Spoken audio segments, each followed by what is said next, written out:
Hello दोस्तों। जैसा कि आप लोगों ने डिमांड किया था कि साइंस का कुछ देख लेते हैं, मेंस के लिए क्या उपयोगी हो सकता है। तो देखिए फ्रेंड्स, 10th की एनसीईआरटी तो मस्ट है, हम पढ़ते आ रहे हैं और काफ़ी कुछ जो है उसमें से कवर होता है, एग्ज़ाम में आते भी हैं। लास्ट ईयर के एग्ज़ाम में हमने देखा था कि थोड़े क्वेश्चंस हमको लगे कि जो हमने पढ़ा है उससे बाहर के आ गए हैं।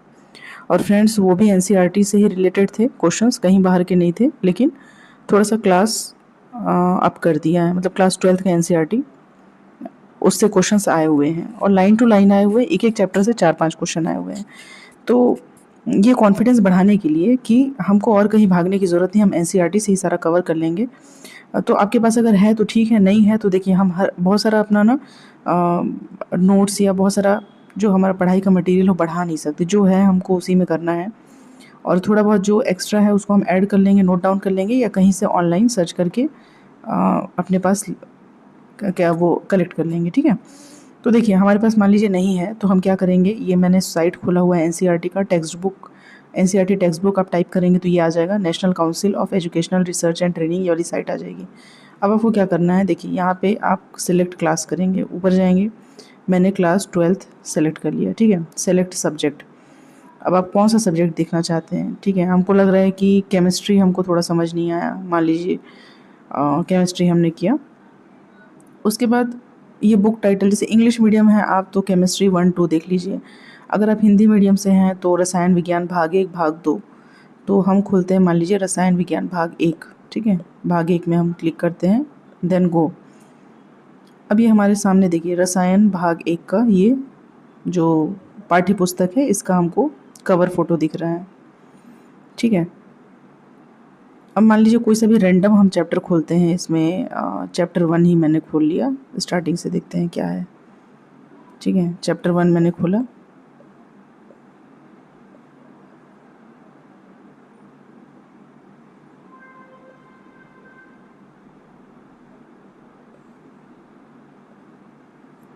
अब ये ओपन ओपन किया मैंने चैप्टर 1, देखिए चैप्टर 1 क्या बोला है, विलियन, ठीक है। अब इसको बहुत बड़ा टास्क मत समझिए आप, ठीक है। ये एक एक चैप्टर ना मान के चलिए कि आपका 5-6 पेज का है, मुश्किल से 10 से 15 मिनट आपका लेगा, एकदम कहानी जैसा इसको पढ़ जाना है, ठीक है। देखते हैं इसमें क्या काम की चीज़ है। जैसे कि मान लीजिए कि यहाँ पे हमारा ये उद्देश्य देखिए ना, यहाँ पे दिया है विभिन्न प्रकार के विलयनों का बनना वर्णित कर सकेंगे, विलयन की सांद्रता को विभिन्न मात्रकों में व्यक्त कर सकेंगे। उद्देश्य क्या है इसका ये बताया है पूरा चैप्टर में, तो वो ये इसको ऊपर से नीचे तक आप देखिए। और इसी में से मान लीजिए कोई क्वेश्चन पूछ ही दिया कि हेनरी एवं राउल्ट के नियमों को स्पष्ट करिए, अब 2 मार्क्स में 4 मार्क्स में, तो आप सोचेंगे हेनरी और राउल्ट का नियम कहाँ से आ गया, ठीक है, ये तो हमने पढ़ा ही नहीं था कहीं। लेकिन पहले चैप्टर के देखिए पहले पेज में हेनरी एवं राउल्ट के नियम का स्पष्ट उल्लेख किया है, ठीक है। तो ये विलियन से रिलेटेड है, कम से कम इतना भी हमको पता होगा कि ये विलियन से रिलेटेड है, सॉल्यूशन से रिलेटेड है, तो भी हम कुछ लिख पाएंगे। तो देखिए फ्रेंड्स, इसमें क्या क्या चीज़ें एक बार हम लोग पहले ना पूरा देख लेते हैं कि इसमें है क्या क्या चीज़। पहले विलियन के बारे में बताया, ये होता क्या है, ठीक है। विलियनों का प्रकार बताया है, एकदम ऐसे ही क्वेश्चन आ जाएगा फ्रेंड्स। विलयनों के प्रकार लिखिए, ठीक है। समांगी मिश्रण होता है, 2 या 2 से अधिक अवयवों का समांगी मिश्रण होता है। समांगी मिश्रण से हमारा तात्पर्य है कि मिश्रण में सभी जगह इसका संगठन व गुण एक समान होता है। सामान्यतः जो अवयव अधिक मात्रा में उपस्थित होते हैं वो विलायक कहलाते हैं। जैसे मान लीजिए नमक चीनी का घोल है, ठीक है। तो नमक चीनी के घोल, नमक चीनी भी छोड़ दीजिए, आप मान लीजिए कि सिर्फ चीनी का ही शरबत जिसे कहते हैं, तो उसे पानी है और चीनी है, तो ये 2 या 2 से अधिक अवयवों का क्या होता है, समांगी मिश्रण होता है। मतलब उस चीनी के घोल में से अगर 1 चम्मच आप कहीं से भी उठाएँगे तो उसमें वही मात्रा रहेगी जो कि पूरे विलयन में रहेगी, और जो अवयव अधिक मात्रा में होता है तो वो विलायक कहलाता है, ठीक है। चीनी जैसे घोल रहे हैं तो चीनी विलायक हो गया आपका। विलायक विलयन की भौतिक अवस्था निर्धारित करता है जिसमें विलयन अब मान लीजिए इंग्लिश मीडियम वाले आप सुन रहे हैं मुझे, है ना, आप नहीं समझ पा रहे हैं क्या बोल रहा है इसमें। देखिए सॉल्यूशन का मतलब होता है विलयन, ठीक है। और एक होता है सॉल्वेंट, सॉल्वेंट मतलब क्या होता है, जो घोलता है उसको, जैसे पानी, पानी आपका क्या है, सॉल्वेंट है। और फिर क्या बोल रहा है इसमें, ठोस द्रव गैस किसी भी अवस्था में हो सकता है ना, सॉलिड लिक्विड गैस किसी भी अवस्था में।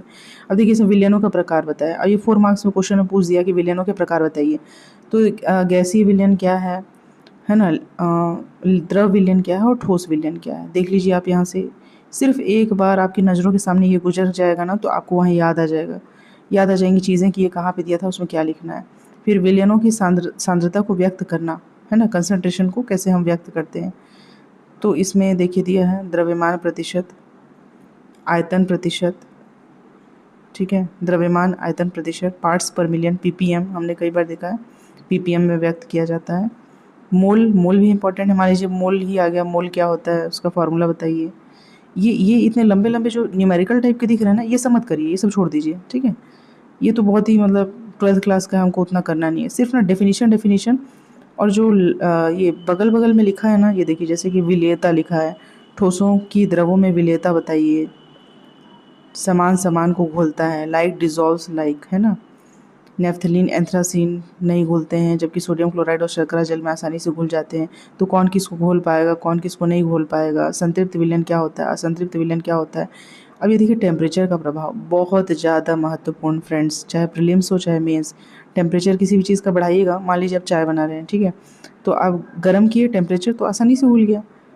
तो इसका मतलब होता है कि टेम्परेचर बढ़ाने पे चीज़ें जल्दी घुल जाएंगी। तो थोड़ा कॉमन सेंस भी लगाना है। फिर दाब का प्रभाव, दाब का कोई सार्थक प्रभाव नहीं होता है। ऐसा इसलिए होता है क्योंकि ठोस एवं द्रव अत्यधिक संपीड्य असंपीड्य होते हैं एवं दाब परिवर्तन से सामान्यतः अप्रभावित होता है। तो हो सकता है कि विलयन में यही पूछ ले कि असंतृप्त और संतृप्त विलयन क्या है, या फिर विलेयता को प्रभावित करने वाले कौन कौन से कारण हैं। तो ताप बता सकते हैं आप, टेम्परेचर बता सकते हैं, प्रेशर बता सकते हैं, ठीक है। और यहाँ पे एग्जांपल दे दे के बताया है कि किस प्रकार से समानुपाती है, डायरेक्टली प्रोपोर्शनल है। अब देखिए हेनरी स्थिरांक के एच, मान लीजिए यही क्वेश्चन में आ गया कि हेनरी स्थिरांक क्या होता है, तो आप कम से कम सुने तो रहेंगे कि हाँ ये सॉल्यूशन से रिलेटेड है ना, विलियन से रिलेटेड है, तो कुछ तो तुक्का मार पाएंगे, आधा एक नंबर मिल पाएगा। लेकिन बिल्कुल आपको पता ही नहीं है कि जो हेनरी कॉन्स्टेंट है के एच वो है क्या। किसी भी गैस का वाष्प अवस्था में आंशिक दाब उस विलयन में गैस के मोल अंश के अनुपाती होता है, या P = KHX, ठीक है। अब ये इसमें ना मैं कुछ एडिट करती हूँ, जैसे रेड पेन से मैं लिख रही हूँ ना, तो ये जब मैं रिकॉर्ड कर लेती हूँ तो मुझे दिखता नहीं है। आप लोगों को कुछ आइडिया हो तो बताइएगा कैसे दिखेगा, तो ये ज़्यादा बेनिफिशियल हो पाएगा। जैसे मैं एडिट करती हूँ, एडिट करके मैं आपको बता रही हूँ कि चीज़ें कहाँ पे लिखी हुई हैं, बट ना ये जब रिकॉर्ड कंप्लीट हो जाता है ना तो उसमें आता ही नहीं है। तो इसलिए ये देखिए ब्लैक जो डार्क से लिखा हुआ है वो मैं बता रही हूँ कि किसी भी गैस का वाष्प अवस्था में आंशिक दाब उस विलयन में गैस के मोल अंश के समानुपाती होता है, P = KHX। हेनरी स्थिरांक नोट डाउन कर लीजिए, मे बी कि हेनरी स्थिरांक से आपका पाला पड़ जाए एग्जाम में, ठीक है। तो ये बहुत सारे एग्जाम्पल दिए हैं कि सोडा पानी में कैसे घुलता है। शीतल पेयों में कार्बन डाइऑक्साइड की विलेयता बढ़ाने के लिए बोतल को अधिक दाब पर बंद किया जाता है। देखिए जब आप कोल्ड ड्रिंक का बॉटल खोलते हैं ना तो क्या होता है, हर कोई जानता है क्या होता है, ठीक है। इसका मतलब बहुत ज़्यादा प्रेशर में उसमें कार्बन डाइऑक्साइड घोलने के लिए प्रेशर बढ़ाया गया था। तो जैसे हम खोलते हैं प्रेशर रिलीज़ होता है, तो फिर वो है ना फेन फेन के साथ आने लगता है। तो इसी प्रकार से बताया गया कि जैसे गोताखोर हैं, है ना, वो जब अंदर जाते हैं, पानी के अंदर जाते हैं, तो उनको किस किस चीज़ का सामना करना पड़ता है और उससे क्या होता है। ताप का प्रभाव देख लीजिए, है ना, द्रवीय विलयनों का वाष्प दाब, द्रव द्रव विलयनों का वाष्प दाब, राउल्ट का नियम आ गया है कि यहाँ पे, है ना। तो इसे कुछ कुछ जो ब्लैक किए हुए हैं ना, डार्क डार्क, उसको थोड़ा सा, जैसे डाल्टन के आंशिक दाब का नियम, डाल्टन इम्पॉर्टेंट है, इनके आंशिक दाब का नियम है। तो ये विलियन देखिए राउल्ट का नियम, हेनरी का नियम। फ्रेंड्स ये जो बगल में ब्लैक में लिखा है ना, इसको तो आप एक बार पढ़ के ही जाइए, इसको आप ना इग्नोर नहीं कर सकते, बिल्कुल नहीं कर सकते।